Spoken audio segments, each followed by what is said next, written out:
Salama, peuple congolais, c'est bien moi, la sœur Déborah, l'humble servante du Seigneur et la vôtre aussi. Bien-aimés dans le Seigneur, soyez puissamment bénis au nom puissant d'Issaïa Congo. Comme vous avez vu le titre, aujourd'hui, je viens m'adresser à monsieur Serge Oboa de la part de Tata Nzambe. Et il y aura aussi un message pour le président de la République. Voilà. Donc, je dis un salam à mes compatriotes, le peuple congolais, à l'église du Congo-Brazzaville. Soyez bénis. Voilà. Donc, comme j'ai dit, je viens m'adresser à monsieur Serge Oboa, qui est, je crois, le chef de la police. Je ne le connais pas, ça peut sembler paradoxal. Pourtant, il y a une explication. Voilà. Je ne suis pas, comment dire, je ne suis pas la politique de mon pays de manière vraiment assidue. Pourquoi? Parce que tout ce qui ne m'intéresse pas, que ce soit des événements, des situations, des personnes, quand quelque chose ne m'intéresse pas, je ne la suis pas. Parce que la situation de mon pays, elle est catastrophique.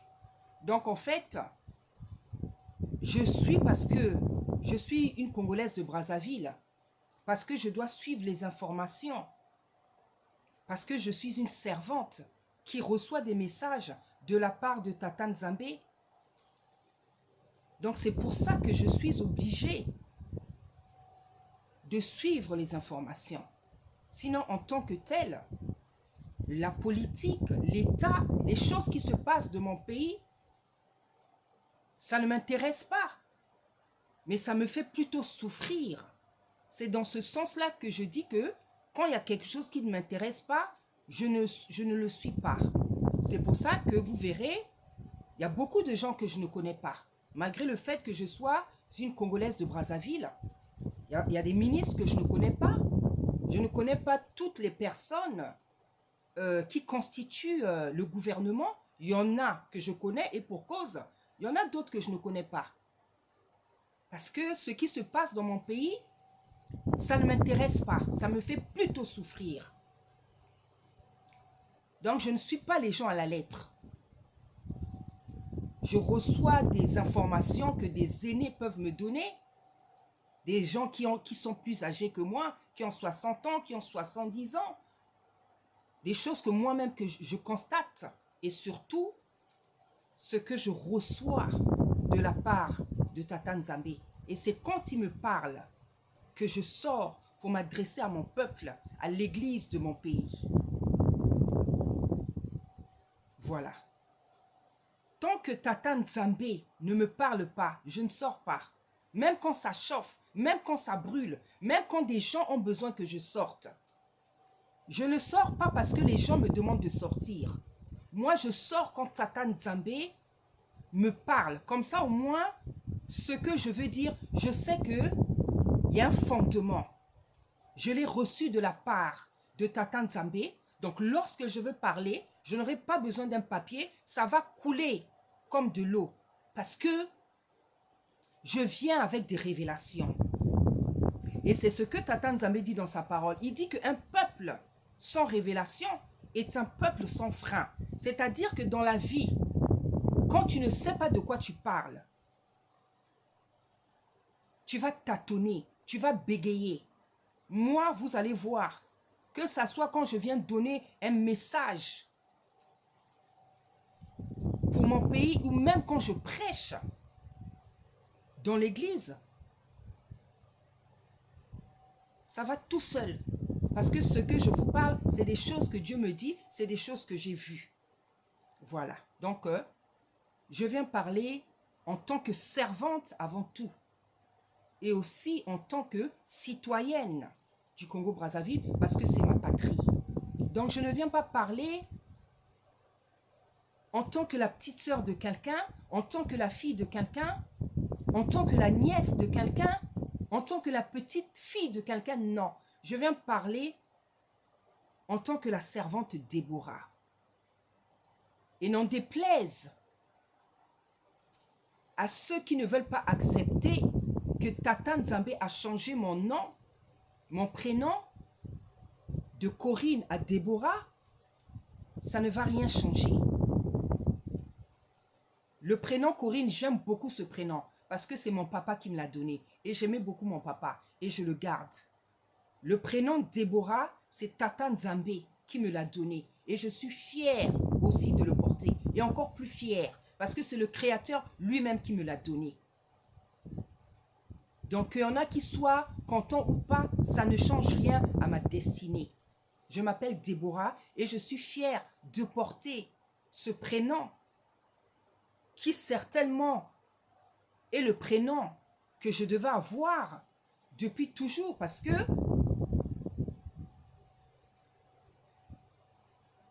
les prénoms que Tata Nzambe nous donne a pu changer, c'est les prénoms que les gens devaient avoir. Donc quand Tata Nzambe donne un prénom à quelqu'un, ça veut dire que c'est ce prénom. Mais comme nous ne connaissons, nos familles, on ne connaissait pas Dieu, on ne connaissait pas Tata Nzambe, on ne connaît pas ces choses.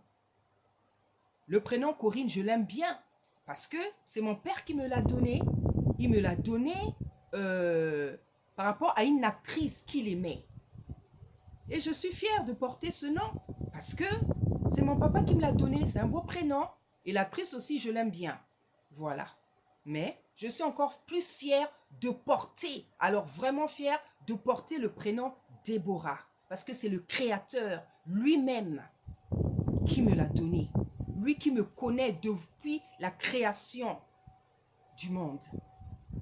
Donc, c'est pour ça que je dis, je ne viens pas parler en tant que la fille, la petite fille, la nièce, la petite sœur de quelqu'un. Je viens parler en tant que Déborah, la servante. Voilà. Donc, je viens donner un message à monsieur Oboa Serge et je toucherai aussi, je donnerai aussi des messages pour le président parce que j'en ai reçu depuis plusieurs mois, depuis les derniers messages que j'avais donnés. Donc, je disais, monsieur Oboa, moi, je ne vous connais pas. J'ai compris que vous êtes le chef de la police. Je ne sais pas si je peux dire ainsi. Voilà, donc en fait, ça fait... J'entendais votre nom, ça fait plusieurs mois. Mais je n'avais pas encore vu votre image. Voilà, donc c'est avec les événements récents que j'ai pu voir votre image. Et j'entends ce qui se dit sur vous. Je vois ce que vous faites. Mais moi, quand je viens parler, comme je le dis, c'est par rapport à ce que Dieu me dit. Et par rapport à ce que, comment dire, Dieu me montre. Parce qu'en fait, si je viens parler par rapport à ce que je vois, ça ne serait plus le travail de Tata Nzambe. Et ça voudrait dire que je viens parler de mon propre chef.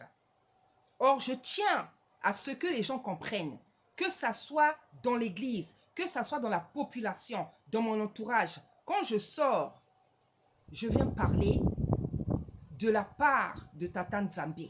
Parce que il y a des gens dans mon entourage qui n'arrivent pas à comprendre que je viens parler de la part de Tata Nzambe. Parce qu'ils refusent de me voir comme une servante. Parce que ça ne les arrange pas. Ça ne va rien changer. Je ferai le travail de Tata Nzambe parce qu'il m'a appelé à ça. Je n'ai pas cherché ça dans ma vie.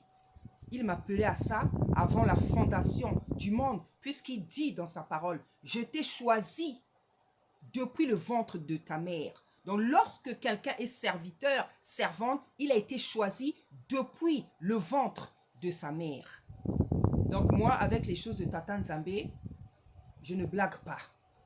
Comme même avec toutes les choses dans la vie, je ne blague pas.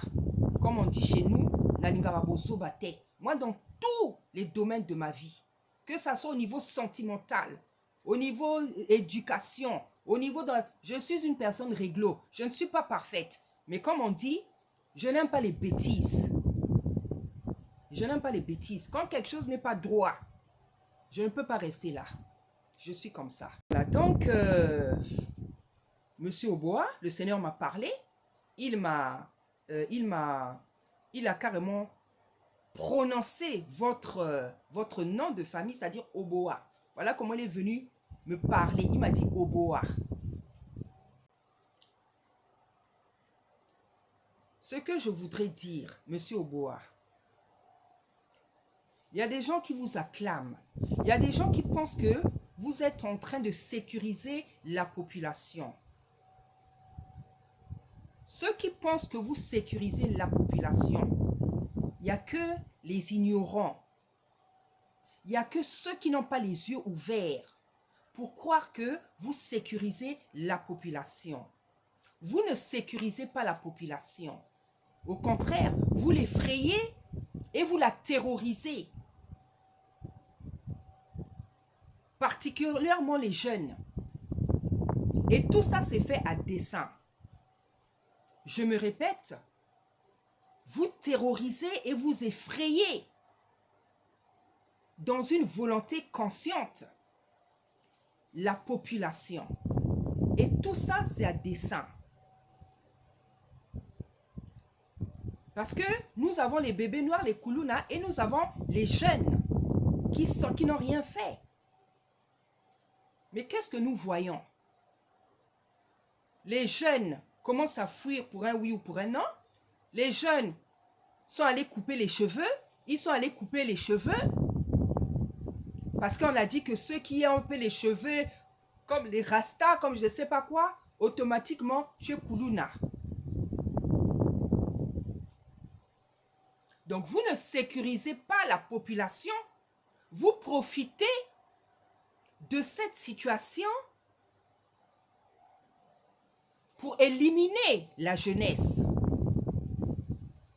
C'est ce que les gens intelligents et qui ont la connaissance ont compris. Vous voulez éliminer les jeunes et vous éliminez les jeunes.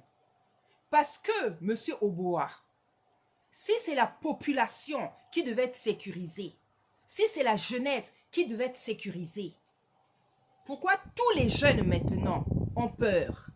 Fuient pour un oui ou pour un non. Pourquoi tous les jeunes vont se raser la tête?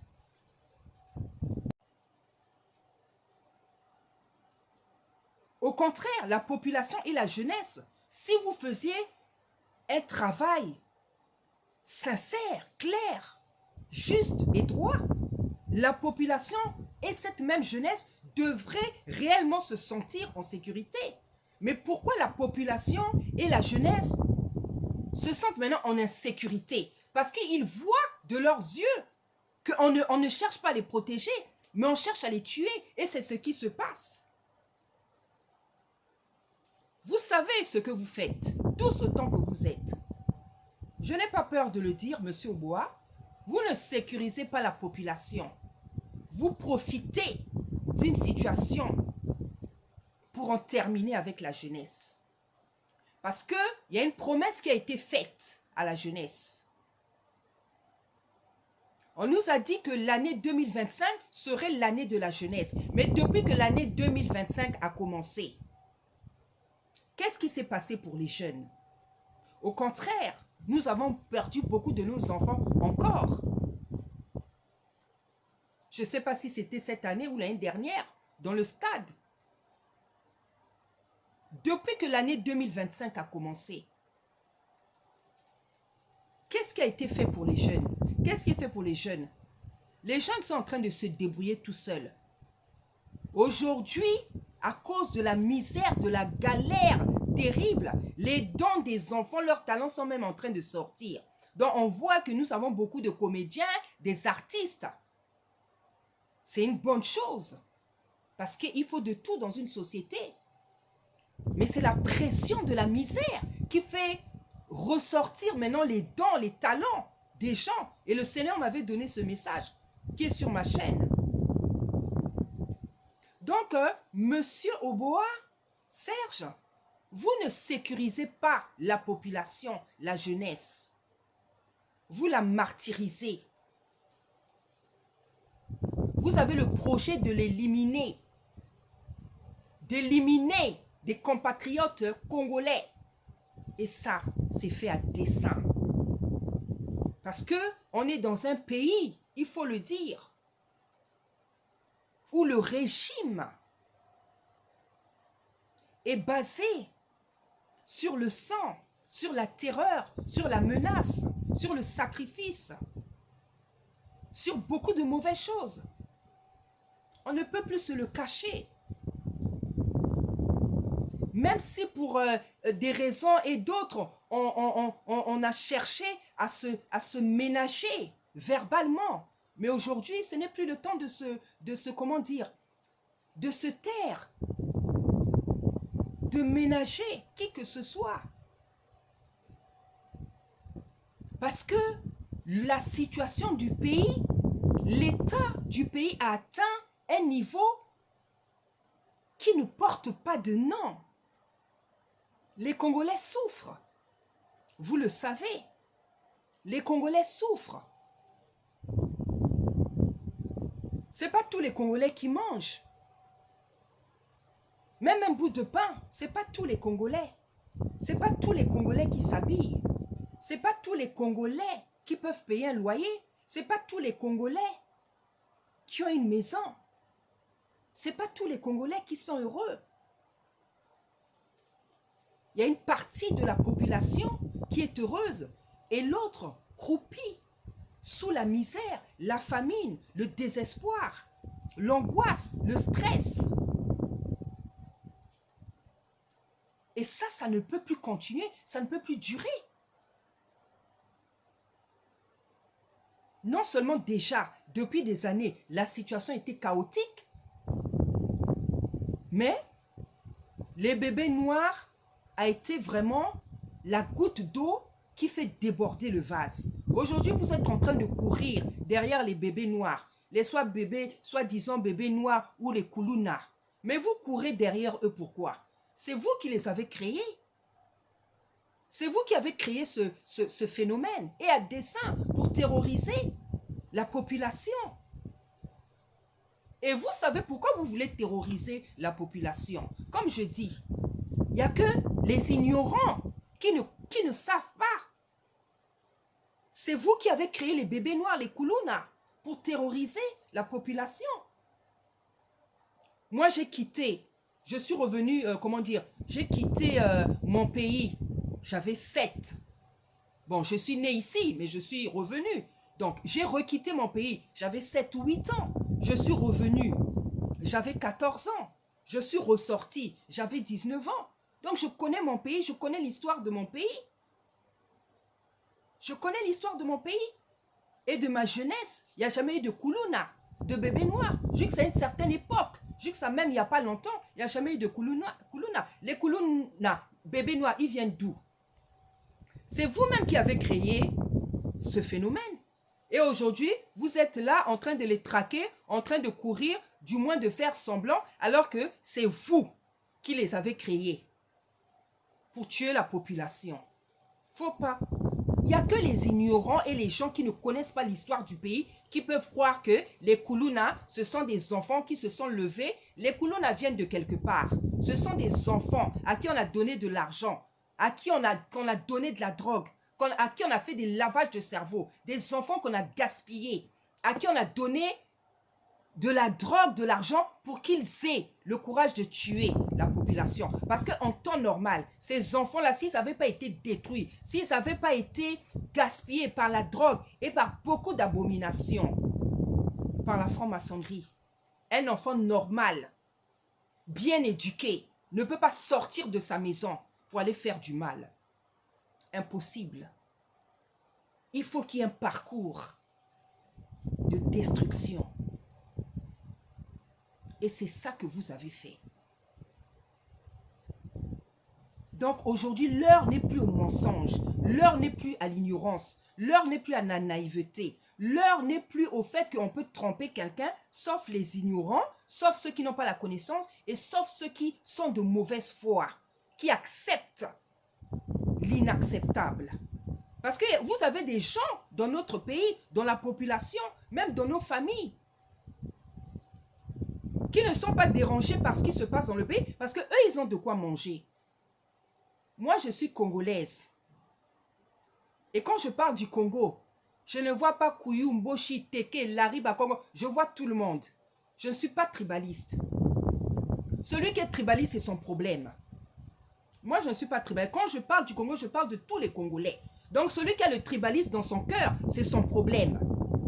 Parce qu'il y a des gens même qui parlent, ils ont le tribalisme, malgré le fait qu'ils se lèvent. Mais il y a le tribalisme dans le cœur. Ça, je le sais.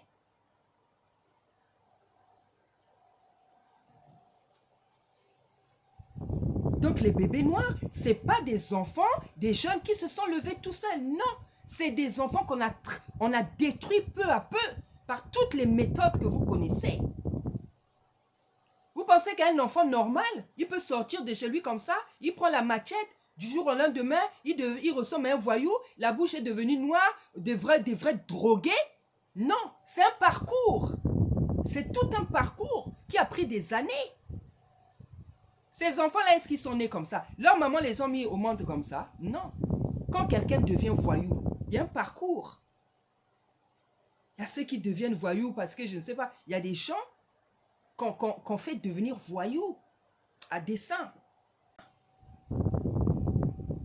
Donc, aujourd'hui, ceux qui ont la connaissance, ceux qui ont les yeux ouverts, les intellectuels du pays, au pays comme dans la diaspora, on sait que le phénomène des bébés noirs, il n'est pas apparu comme ça. Les bébés noirs, ce sont des enfants qui ont été détruits dans le but, comment dire, de détruire, de terroriser, de tuer, d'éliminer la population. Ceux qui disent la vérité, ceux qui parlent, ceux qui se lèvent contre le pouvoir en fait. C'est ça les bébés noirs.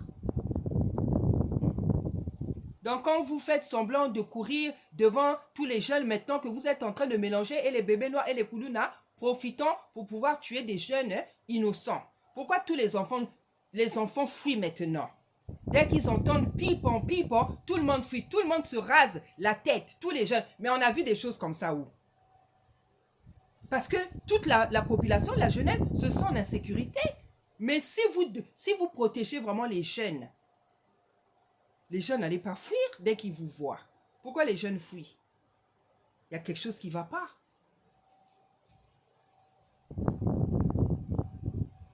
Donc voilà ce que je viens de dire de la part du Seigneur. Vous ne protégez pas la population. Vous profitez des bébés noirs pour pouvoir tuer les jeunes. Parce que ces jeunes-là, on leur a fait une promesse. Et comme cette promesse-là, jusqu'à présent, elle n'est pas tenue, c'est difficile de la tenir et pour cause. Qu'est-ce qu'il faut faire? Il faut les éliminer. Il faut les effrayer. Il faut les terroriser. Voilà ce qui se passe dans notre pays. Donc le travail que vous faites, Monsieur Oboa Serge, nous avons compris au pays et depuis la diaspora que vous ne cherchez pas à sécuriser ni la jeunesse ni la population. Vous faites carrément le contraire et vous êtes conscient de ce que vous faites. Donc, le Seigneur m'a dit, ce que vous faites, c'est tant pis pour vous. Le Seigneur m'a dit, ce que vous faites, c'est tant pis pour vous. Parce qu'il y a un temps pour tout. Il y a un temps, comme j'ai l'habitude de dire, et ce n'est pas moi qui le dis, c'est la Bible. Il y a un temps où Tata Nzambe peut laisser quelqu'un faire ses bêtises, même sa folie, même sa cruauté. Tata Nzambe laisse. Ce n'est pas qu'il ne voit pas. Mais il est tellement souverain. Il est tellement mystérieux. Il est tellement insondable. Il est capable même de laisser le pire. Parce que c'est ce qu'il m'a dit. Il m'a dit, je suis capable de tout.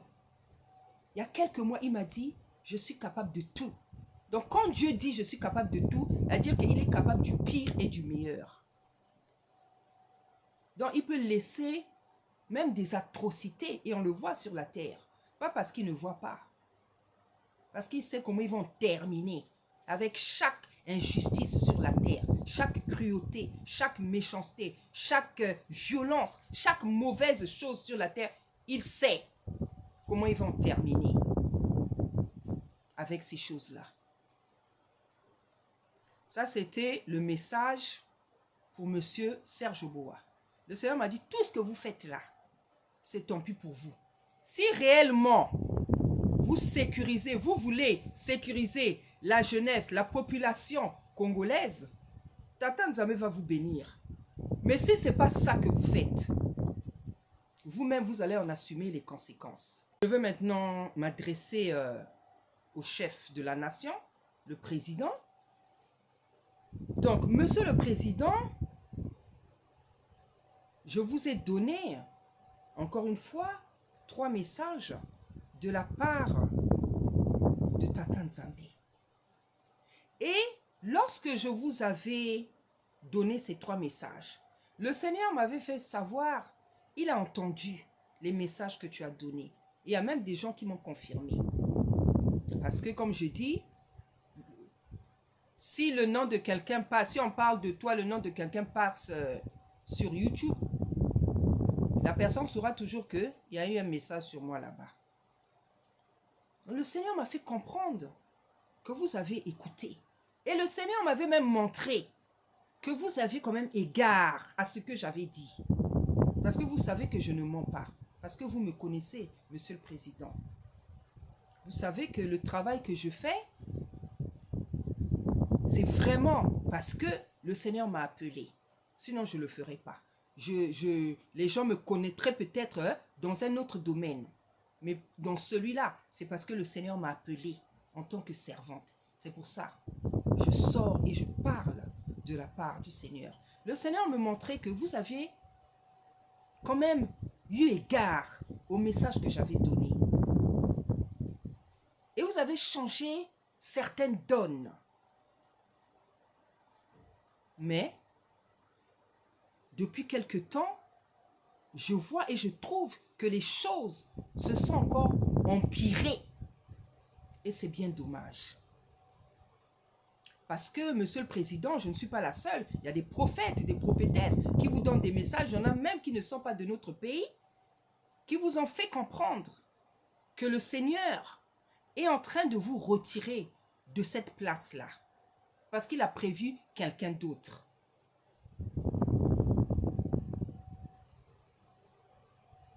La Bible dit que l'homme propose, Dieu dispose. Monsieur le Président, nous avons tous compris que vous voulez rester au pouvoir. Mais la question que moi je me pose, pour faire quoi en fait? Pour faire quoi? Puisque le peuple souffre depuis des années. Le peuple souffre. Le peuple souffre. Et vous savez très bien, monsieur le président, toutes les manières, toutes les fois où vous avez pris le pouvoir, vous savez très bien, monsieur le président, ce n'est pas par des voies légitimes. Mais malgré tout, le Seigneur vous a laissé là.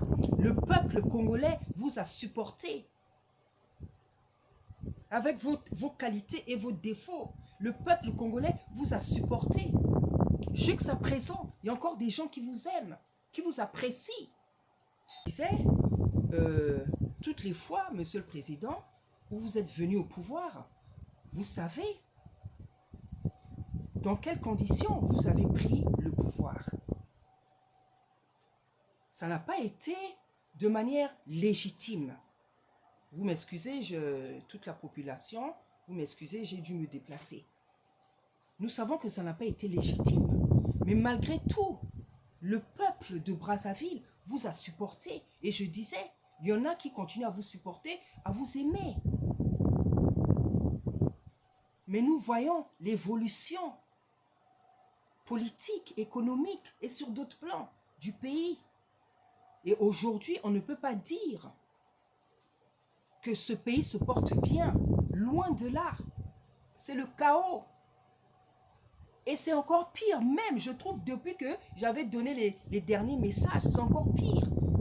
Avec ce phénomène de bébés noirs qui ne laisse pas les gens tranquilles parce que ce sont des enfants qui ont été gaspillés pour terroriser la population.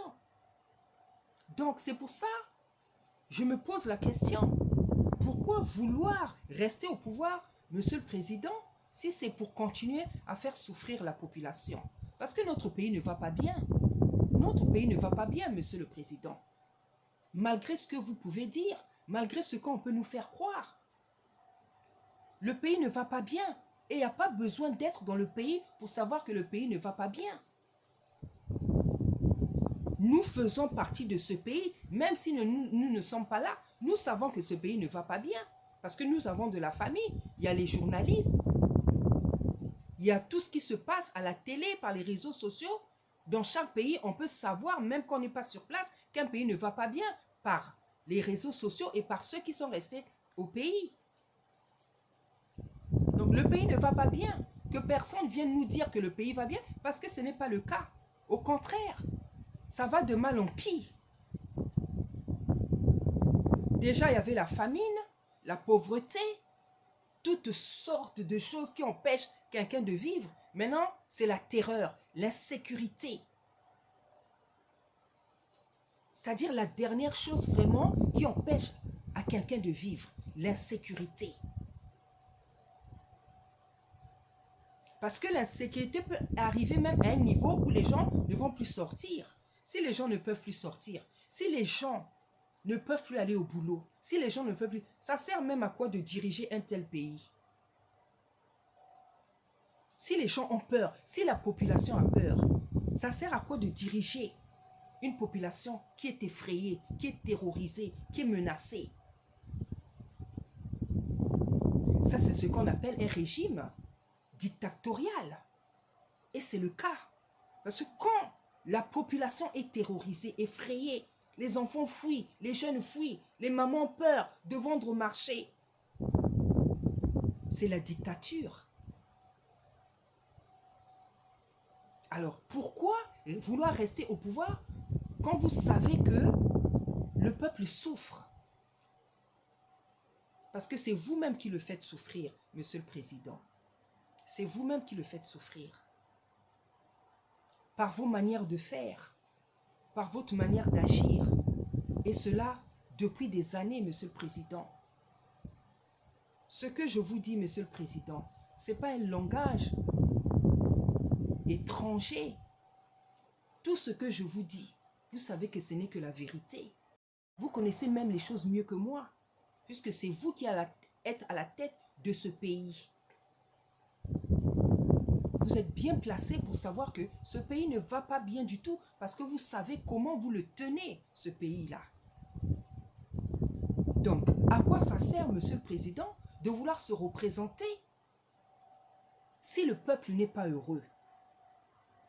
Il y a des présidents sur cette terre qui sont reconduits parce qu'ils satisfont la population. Il y en a aussi qui sont reconduits par leur propre force, donc par la dictature, par la menace.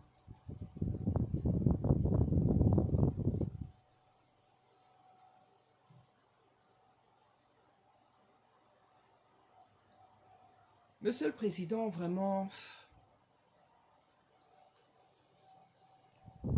c'est terrible.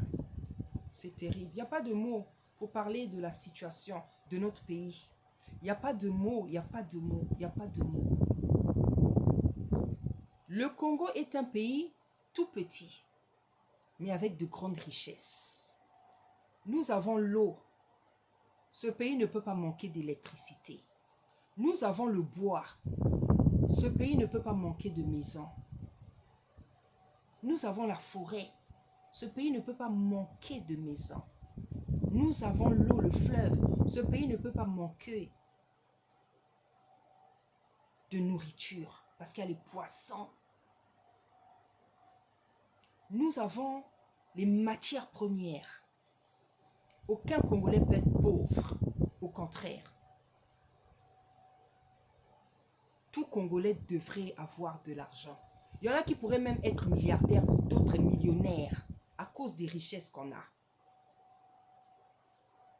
Des richesses même que le peuple congolais ne connaît pas. Monsieur le Président, je suis une servante. Et Tata Nzambe révèle des choses cachées à ses servantes et à ses serviteurs, les prophètes et les prophétesses. Monsieur le Président, un jour en vision, je ne sais pas si je l'ai déjà dit, le Seigneur m'a montré des pierres précieuses que je n'avais jamais vues. Nous connaissons le diamant, le saphir, l'or, toutes les pierres que nous connaissons là. Mais un jour en vision, le Seigneur m'a montré des pierres précieuses que je n'ai jamais vues dans ma vie. J'ai vu ces pierres précieuses au Congo-Brazzaville. J'ai vu ces pierres précieuses au Congo-Brazzaville. Des pierres d'une beauté indescriptible. C'est-à-dire quand je voyais dans la vision, quand je voyais, j'étais émerveillée. J'étais émerveillée parce que je ne savais pas qu'il y avait d'autres pierres précieuses qui existent. Des pierres précieuses qui ont chacune leur propriété. Il y en a qui produisent l'électricité. Il y en a qui ont la propriété même de guérir des maladies. Et à l'état brut même. Tout ça, nous avons dans notre pays. Et Monsieur le Président, vous êtes au courant de ça. Parce que dans la vision, je voyais une personne qui vous présentait ça. Cette personne, c'était comme un ingénieur. Vous êtes au courant. C'est pour ça que je dis, le Congolais ne peut pas être pauvre. Le Congolais ne peut pas être affamé. Le Congolais ne peut pas manquer de salaire, d'économie, de travail, d'activité. Le Congolais ne peut pas être pauvre ni malheureux. Parce que nous avons même des richesses que le peuple congolais ignore. Comme les pierres précieuses que le Seigneur m'a montrées. Des pierres d'une beauté vraiment. Imaginez, regardez déjà, peuple congolais, les pierres qu'on connaît, l'onyx, l'or, le diamant, le saphir, tout ça. Mais j'ai vu des pierres que les gens n'ont jamais vues. Parce que dans la vision, quand je voyais ça, je voyais que c'est des choses que je n'avais jamais vues dans ma vie. C'est des pierres précieuses que je... C'est Tata Nzambe qui me montrait tout ça. Monsieur le Président, vous êtes au courant de tout ça. Parce que ces pierres précieuses, je sais qu'elles sont extraites, elles sont travaillées, elles sont vendues. Mais ce n'est pas les Congolais qui jouissent de ces richesses. Au contraire, le Congolais est en train de souffrir, en train de mourir devant sa propre richesse. Et c'est d'autres personnes qui en profitent, des gens qui nous ont fait mal, des colonisateurs, qui jusqu'à présent continuent à nous faire mal. C'est pour ça même, les personnes qui comptent sur les colonisateurs pour régler nos problèmes, pour moi, c'est des personnes qui n'ont rien compris. Que chacun s'occupe de son pays. Que chacun reste dans son pays. Que chacun s'occupe de son pays. Et quand je vois même qu'il y a des Congolais ou bien je ne sais pas quelle nationalité qui pleurent parce qu'ils ne peuvent plus aller dans tel pays. Franchement.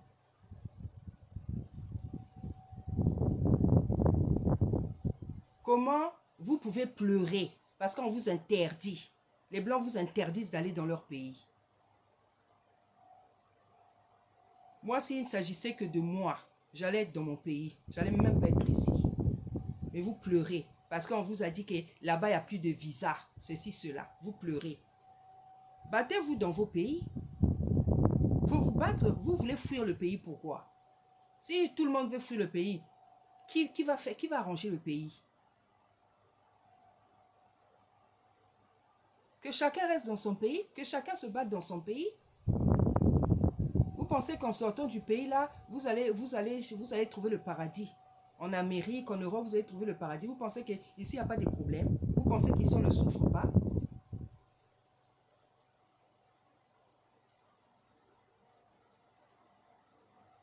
Avoir un travail ou de l'argent, ça ne veut pas dire être heureux. Hein?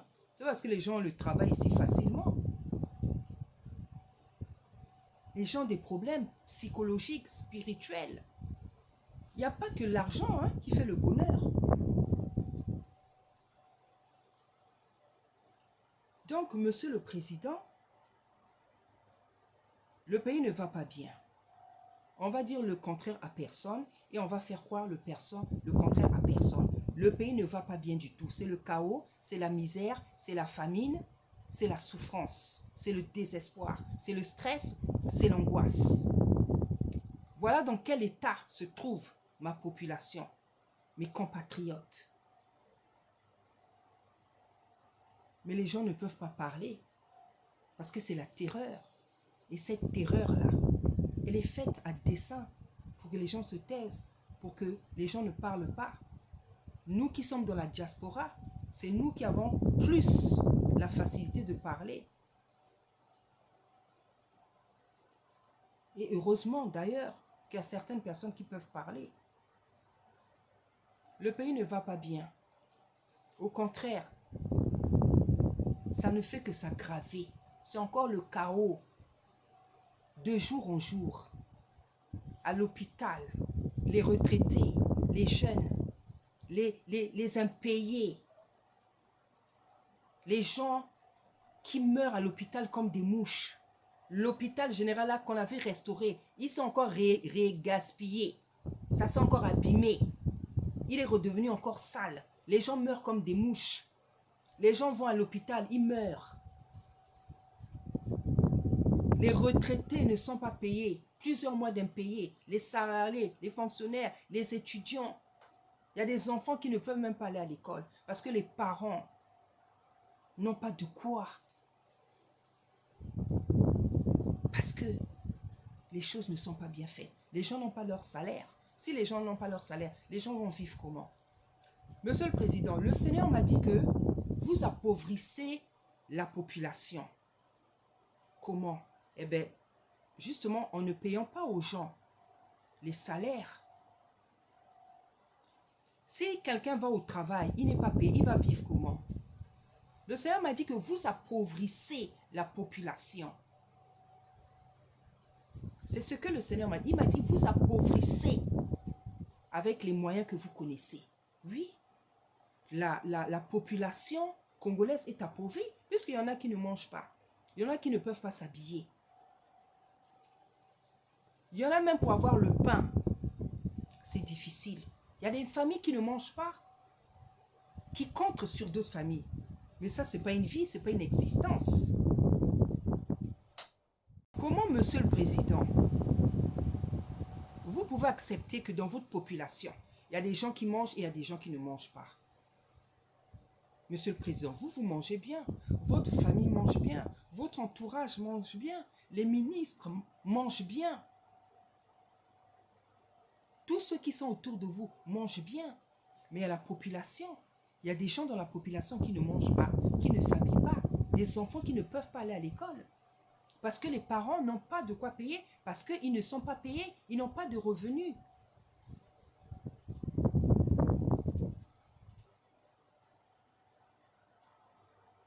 Monsieur le Président, le pays ne va pas bien.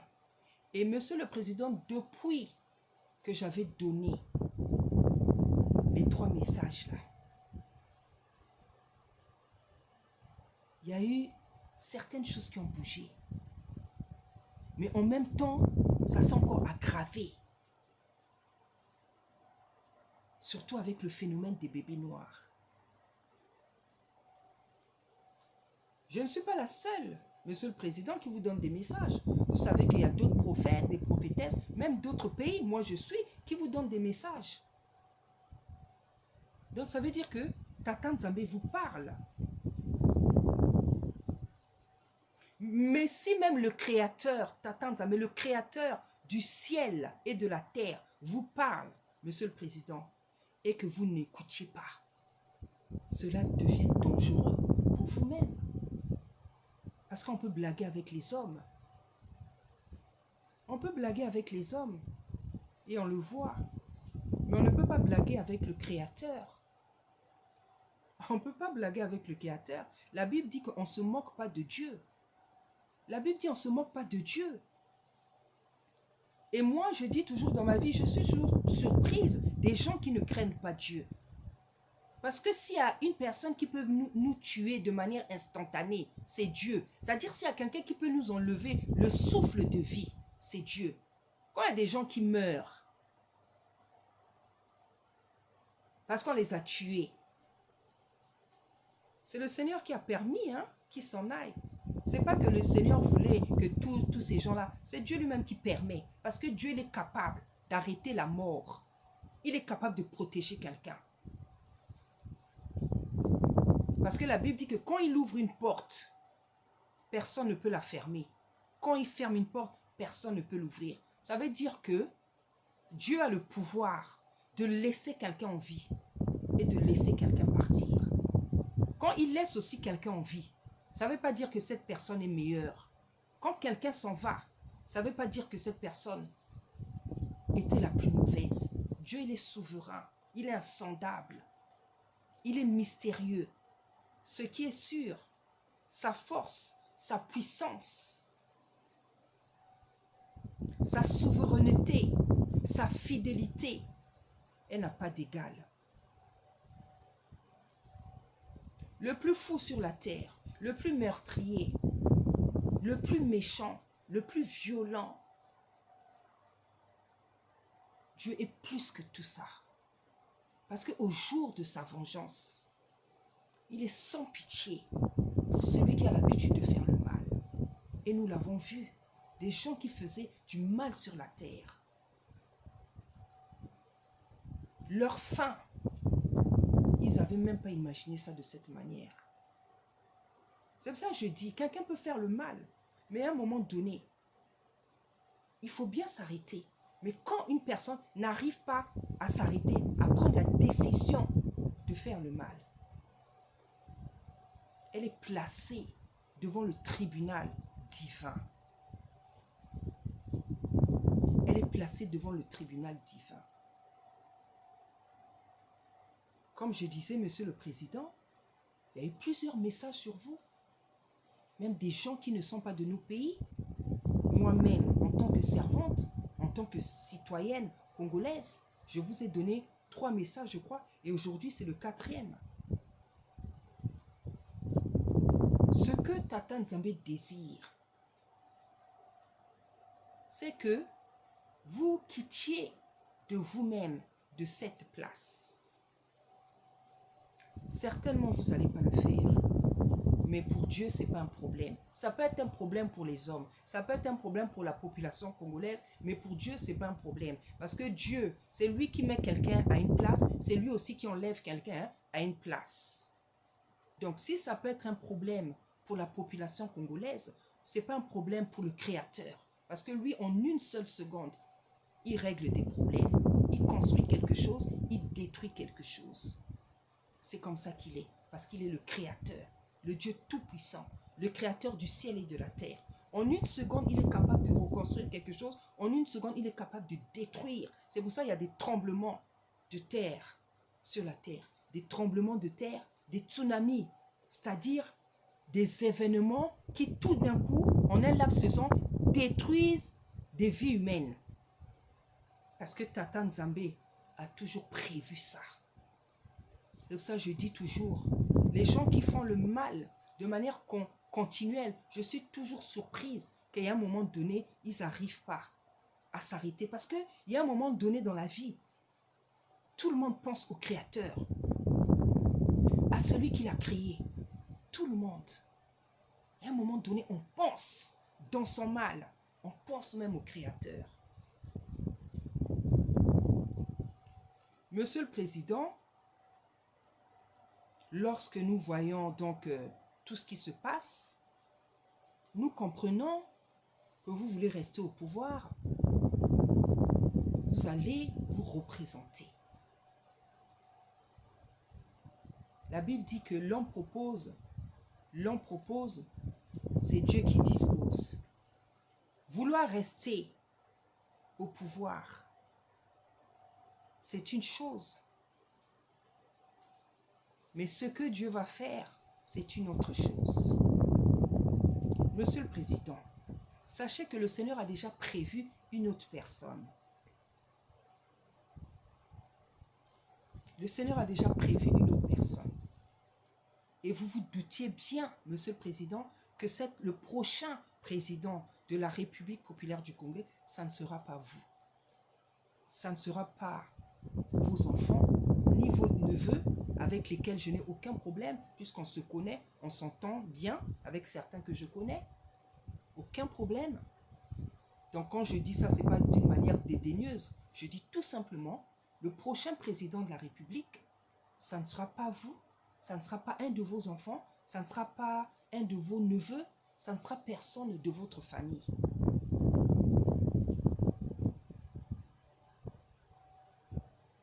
parlons de ce que nous voyons. Je parle de ce que Dieu me montre. Je sais que ça ne sera pas vous. Le Seigneur a prévu quelqu'un d'autre. Donc, Monsieur le Président, le conseil que je peux vous redonner, vous avez la possibilité de partir de vous-même tranquillement, sans faire de dégâts, sans traumatiser la population, sans faire couler le sang. Vous avez cette possibilité parce que vous avez les moyens de vous retirer sans bruit, tranquillement. Vous avez les moyens, Monsieur le Président. C'est à vous que revient cette décision. Mais à l'allure où vont les choses, je peux vous dire, Monsieur le Président, entre la préparation des élections et juxta ce que la population congolaise sache qui sera le président élu, il va se passer beaucoup de choses. Parce qu'il y a beaucoup de gens au pays, comme dans la diaspora, qui n'ont plus envie de vous voir à ce poste. Moi, je ne fais pas la politique. Moi, je viens parler comme une servante. Mais je suis aussi une citoyenne congolaise. J'ai besoin d'un président qui aime sa population, qui fait du bien à sa population. Parce que je suis congolaise. Un jour, je veux repartir dans mon pays. Je ne veux pas mourir en Europe. Je veux mourir dans mon pays. Donc, entre la préparation des élections et, comment dire, à savoir qui sera élu, il va se passer beaucoup de choses. Il peut se passer beaucoup de choses et il va se passer beaucoup de choses au pays comme dans la diaspora. Je me répète, Monsieur le Président, la majorité des Congolais, surtout dans la diaspora, cette fois-ci, je peux vous dire, Monsieur le Président, il y a des gens qui sont décidés à ne plus rester les bras croisés pour que vous restiez là. Ils vont se battre. Ils vont faire du tapage. Ça, il faut que vous le sachiez. Ça, il faut que vous le sachiez, Monsieur le Président. Ça ne va plus se passer comme avant. Parce que les gens, ils n'en peuvent plus. Et c'est tout à fait normal. Parce que nous voyons la souffrance. Il y a des gens qui perdent des membres de leur famille. Et on ne peut pas continuellement accepter des choses toute une vie. Non. Il y a un moment donné, les gens se lèvent, ils se battent. Il y a un moment donné, les gens n'ont plus peur de la mort. Donc, Monsieur le Président, je vous dis déjà, si vous voulez rester au pouvoir, je peux vous dire déjà, et je pense que vous le savez, ça ne sera pas facile pour vous. Parce que les gens se sont levés. Il y a des gens qui ne veulent plus vous voir là. Si encore tous les Congolais mangeaient, si encore tous les Congolais pouvaient s'habiller, si les salaires passaient, si les retraites, s'il n'y avait pas tous les problèmes qu'on connaît là. Mais ce n'est pas le cas. Il y a la souffrance, il y a la famine. Pourquoi voulez-vous que les gens vous votent? Si c'est votre entourage ou vos amis, les gens que vous connaissez, c'est sûr, ceux-là, ils vous soutiennent. Mais un Congolais normal, qui est juste, qui est droit, tel que moi, Monsieur le Président, je n'ai jamais voté. Que ça soit dans mon pays, que ça soit même ici. Je n'ai jamais voté. Je n'ai jamais voté. Ici, là, en France, j'ai voté une seule fois. Et je l'avais regretté. Ça fait des années. Sinon, je ne vote jamais. Moi, je ne vote pas. Je vous dis là, je n'ai jamais le temps de... Je n'ai pas le temps de me déplacer pour voter, que ce soit dans mon pays, que ce soit ici. Parce que, très tôt, j'ai compris que les présidents ne font jamais ce qu'ils disent. Et je n'ai pas eu même besoin d'atteindre un certain âge. Moi, je ne vote jamais. Une fois même, on m'avait demandé mon passeport pour que je vote. J'ai dit, je ne donne pas, je ne vote pas. Je n'ai pas l'habitude de voter, je ne vote pas. Depuis que je suis née, aujourd'hui, j'ai plus de 50 ans. J'ai voté qu'une seule fois dans ma vie et je l'ai regretté. C'était ici, là. C'était même pas dans mon pays. Dans mon pays, je n'ai jamais voté. Moi, je ne vote pas. Je ne peux pas voter quand je vois l'injustice. Je vais voter pourquoi? Je ne peux pas voter quand je vois l'injustice. Quand je vois qu'il y a des Congolais qui souffrent, je vais voter pourquoi? Je ne vote pas. Je ne vote pas. Parce que je n'aime pas l'injustice. Et je n'aime pas être participante du mal. Parce que ce n'est pas des choses qui se trouvent en moi. Je n'aime pas participer au mal, à l'injustice, parce que je suis contre ces choses. Pour ça, je n'ai jamais voté dans mon pays. Je n'ai jamais voté. Donc, Monsieur le Président, moi déjà, pour que vous ne dépensez pas de l'énergie, de l'argent, je vous dis déjà, le prochain président, ça ne sera pas vous. Ni vos enfants, ni vos neveux, ni je sais, ça ne sera pas vous. Le Seigneur a déjà parlé. Et ce n'est pas la peine que quelqu'un m'appelle pour me demander ça sera qui. Que quelqu'un ne m'appelle même pas.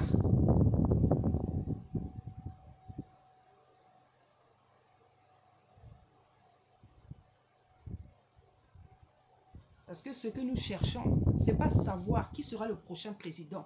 C'est de savoir si le prochain président sera capable de rendre tout le peuple congolais heureux. Et des hommes qui sont capables de remplir cette mission, il y en a. Et Tata Nzambe se l'est déjà choisi.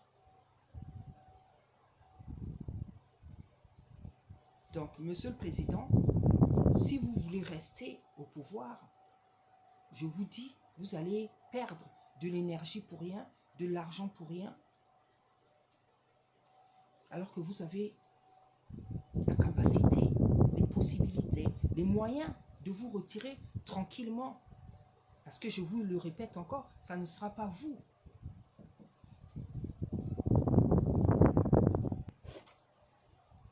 Ça ne sera pas vous, Monsieur le Président. Parce que Tata Nzambe parle à son peuple, il parle à ses servantes, il parle à ses serviteurs, à ses prophètes, à ses prophétesses. Donc il y a des choses que nous-mêmes on sait, que le peuple ne sait pas, que les historiens ne savent pas. Mais c'est ces prophètes et ces prophétesses à qui il révèle les choses. Donc, le conseil que je peux vous donner, ne vous donnez pas, ne dépensez pas de l'énergie.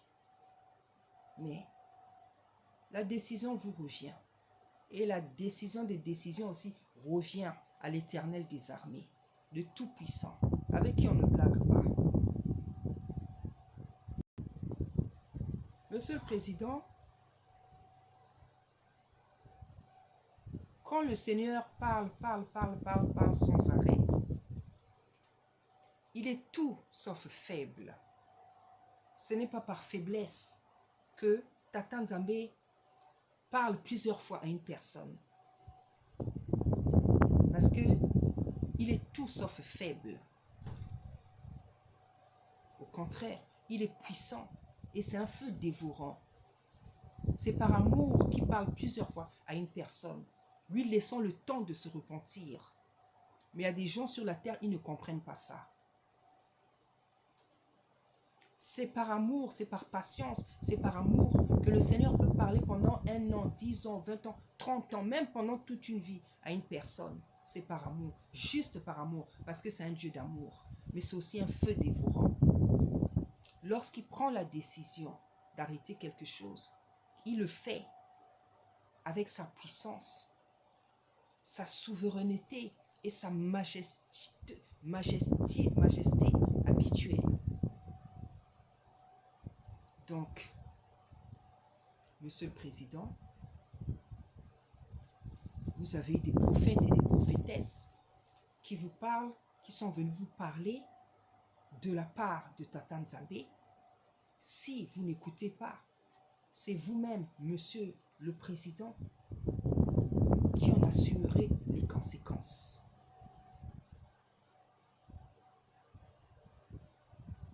Donc, peuple congolais, Église du Congo, je veux m'arrêter ici Que le Seigneur vous bénisse, que le Seigneur vous protège et que le Seigneur accomplisse sa volonté dans ce beau pays, Congo-Brazzaville, qui est ma patrie, qui est ma nation. Au nom puissant d'Issa Congo. Matondo, Matondo, Matondo. Merci.